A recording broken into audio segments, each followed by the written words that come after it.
Greetings to each and all of you, wherever you may be.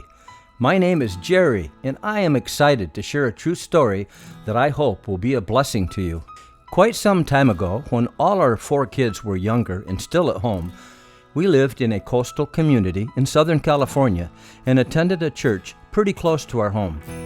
We all had wonderful fellowship there for many years and were impacted in positive ways by the leadership, other families, and opportunities we had for studying the Bible, praying, encouraging one another, and ministering our different God-given gifts.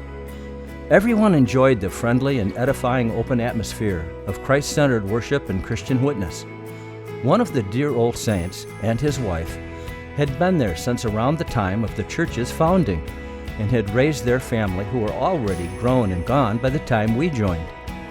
He and his wife eventually shared their 65th wedding anniversary while we were there, and it was obvious that they were very loved, respected, and appreciated by all.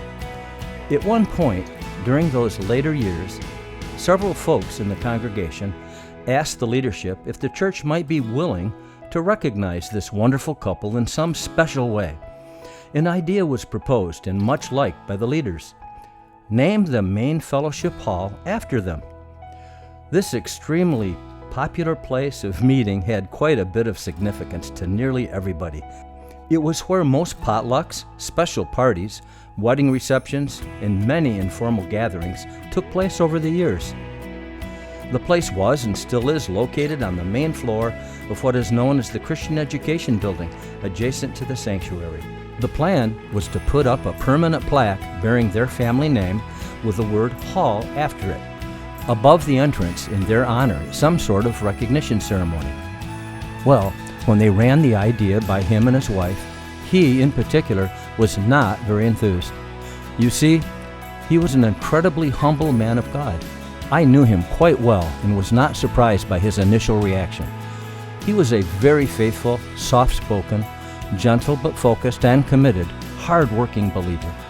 You would see him so very often quietly working behind the scenes, doing manual labor.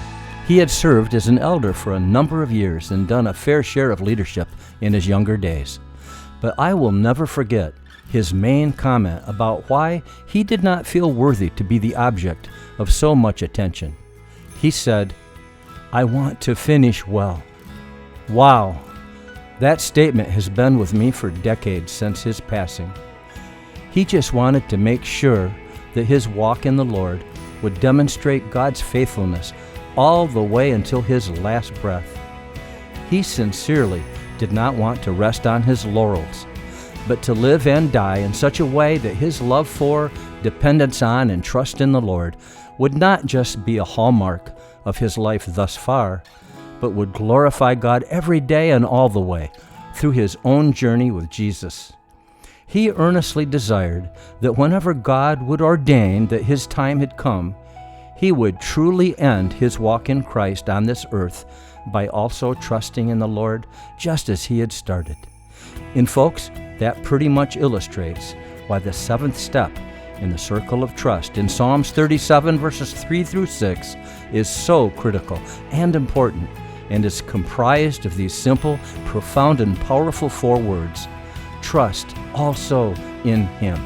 The church eventually gave him and his wife a loving and well-received recognition event before they went to be with the Lord, and posted the plaque in their honor while they both were alive, by making sure that they heard and knew that by doing so, we were all seeking to personally thank and bless both of them, and use the opportunity so that we could all glorify the Lord together as one big, loving family of God. Now that we have taken a close look at step 7, that means that we have covered all 7 steps in the circle of trust. This reminds me of episode 8, when I taught you a clever little memory tool to help you to quickly recall all of the first 5 steps on one hand. I told you at that time I would teach you how to recall steps 6 and 7 when we got to them. So here goes. For step 6, I fold all 5 of my fingers of my right hand into a fist. Then I raise it up in midair and make an abrupt downward fist pump motion while saying, "Commit your way to the Lord." sort of a visual expression of firm commitment and determination. And for step 7, I bend my right elbow and raise my right forearm, like when a witness in a courtroom swears to tell the truth. Except I point upward with just my index and middle fingers tightly paired together. Then I say, "Trust also in Him," while modestly jerking my forearm twice in unison with the words "trust" and "also." I encourage you to go back to episode 8 sometime, review those first 5 gestures, and see if you can do all of them while saying all 7 steps without messing up.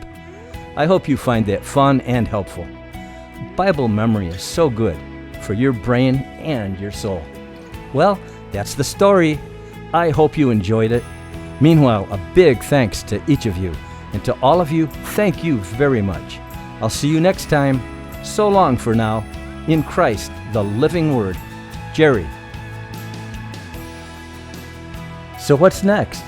I've merely set the table and given you some food for thought. Now it's your turn to dig in. But that can only happen after you take the next step. In the description below, I've provided a PDF that summarizes my message and includes a few tasks. I'd like to suggest that you reflect on some questions, take action on one of the suggested action steps, pray through the prayer prompt, and drop a comment below. Don't forget to subscribe to the channel and turn on notifications so you can be reminded every time a new video drops. See you next Monday.